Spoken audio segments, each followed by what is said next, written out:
Now, I know that some people want this race to be over. They look at history and say a trend like Mr. Trump's isn't going to be stopped. Perhaps. But the rules of political history have pretty much all been shredded during this campaign. If the other candidates can find some common ground, I believe we can nominate a person who can win the general election and who will represent the values and policies of conservatism. Given the current delegate selection process, that means that I'd vote for Marco Rubio in Florida, and for John Kasich in Ohio, and for Ted Cruz, or whichever one of the other two contenders has the best chance of beating Mr. Trump in a given state. Now let me turn to national security and the safety of our homes and loved ones. Mr. Trump's bombast is already alarming our allies and fueling the enmity of our enemies. Insulting all Muslims will keep many of them from fully engaging with us in their urgent fight against ISIS. And for what purpose? Muslim terrorists would only have to lie about their religion to enter the country. And then what he said about in 60 Minutes, did you hear this? It was about Syria and ISIS, and it has to go down as the most ridiculous and dangerous idea of the entire campaign season. Let ISIS take out Assad, he said, and then we can pick up the remnants. Now think about that. Let the most dangerous terror organization the world has ever known take over an entire country? This recklessness is recklessness in the extreme. Now, Donald Trump tells us that he is very, very smart. I'm afraid that when it comes to foreign policy, he is very, very not smart.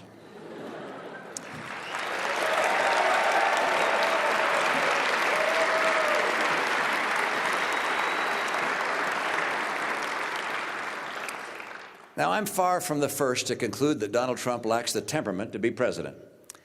After all, this is an individual who mocked a disabled reporter, who attributed a reporter's questions to her menstrual cycle, who mocked a brilliant rival who happened to be a woman due to her appearance, who bragged about his marital affairs, and who laces his public speeches with vulgarity. Donald Trump says he admires Vladimir Putin.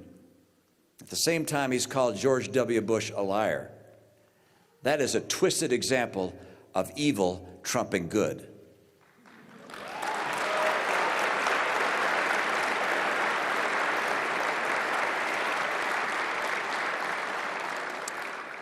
There's a dark irony in his boasts of his sexual exploits during the Vietnam War, while at the same time, John McCain, whom he has mocked, was imprisoned and tortured. Dishonesty is Donald Trump's hallmark. He claimed that he had spoken clearly and boldly against going into Iraq. Wrong. He spoke in favor of invading Iraq. He said he saw thousands of Muslims in New Jersey celebrating 9/11. Wrong. He saw no such thing. He imagined it. He's not of the temperament of the kind of stable, thoughtful person we need as leader. His imagination must not be married to real power. The President of the United States has long been the leader of the free world.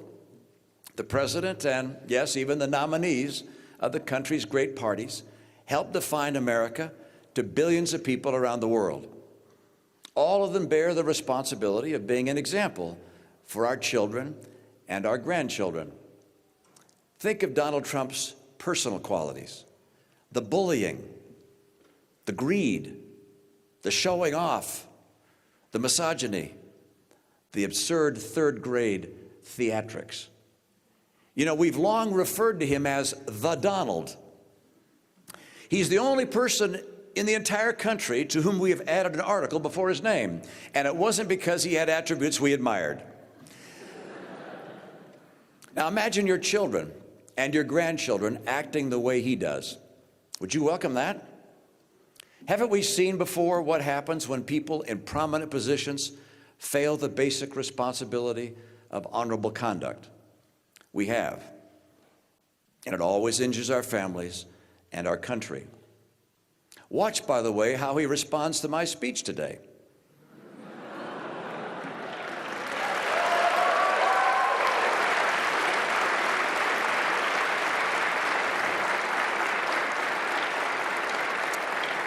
Will he talk about our policy differences? Or will he attack me with every imaginable low-road insult? This may tell you what you need to know about his temperament, his stability, and his suitability to be president. Now, Mr. Trump relishes any poll that reflects what he thinks of himself. But polls are also saying that he will lose to Hillary Clinton.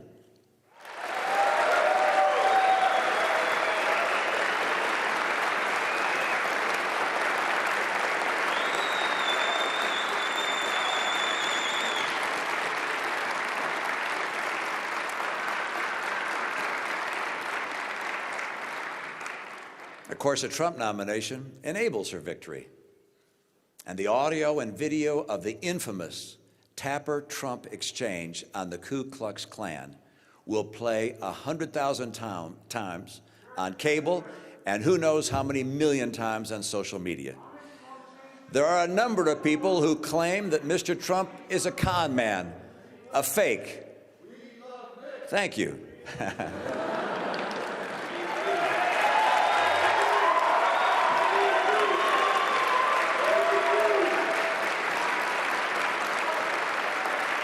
Let me say that again. There's plenty of evidence that Mr. Trump is a con man, a fake. Mr. Trump has changed his positions, not just over the years, but over the course of the campaign. And on the Ku Klux Klan daily for 3 days in a row. We will only really know if he's a real deal or a phony if he releases his tax returns and the tape of his interview with the New York Times. I predict that there are more bombshells in his tax returns. I predict that he doesn't give much, if anything, to the disabled and to our veterans. I predict that he told the New York Times that his immigration talk is just that, talk.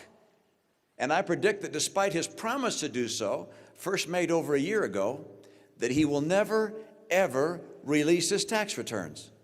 Never. Not the returns under audit, not even the returns that are no longer being audited. He has too much to hide. Nor will he authorize the release of the tapes that he made with the New York Times.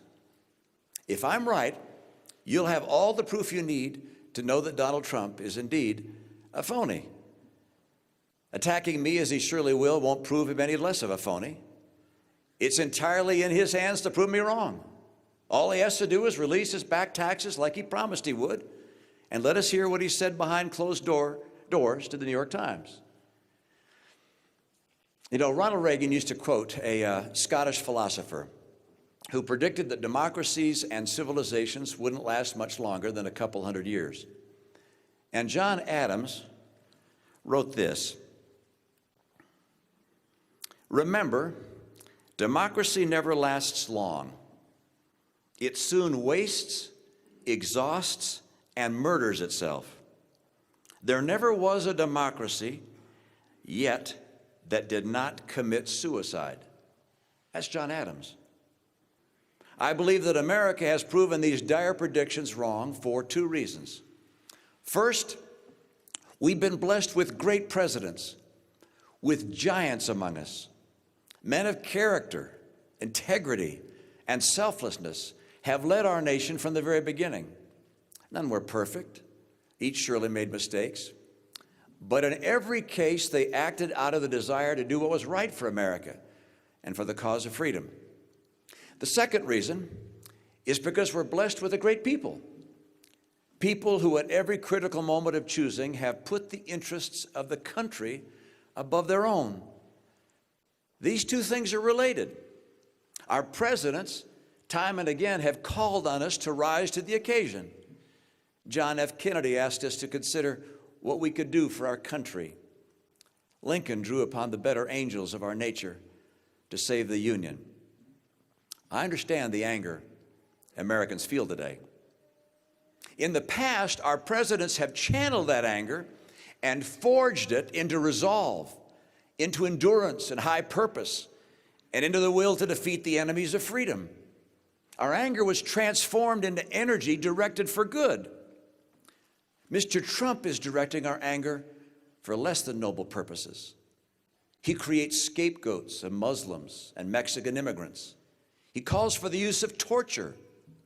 He calls for killing the innocent children and family members of terrorists. He cheers assaults on protesters. He applauds the prospect of twisting the Constitution to limit First Amendment freedom of the press. This is the very brand of anger that has led other nations into the abyss. Here's what I know. Donald Trump is a phony, a fraud. His promises are as worthless as a degree from Trump University.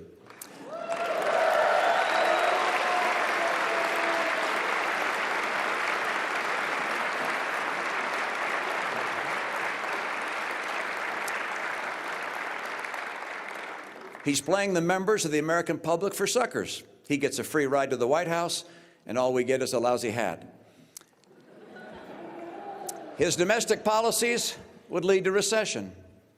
His foreign policies would make America and the world less safe.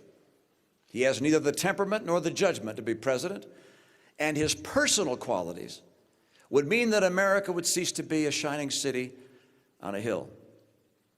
I'm convinced America has greatness ahead, and this is a time for choosing. God bless us to choose a nominee who will make that vision a reality. Thank you, and God bless you all. Thank you.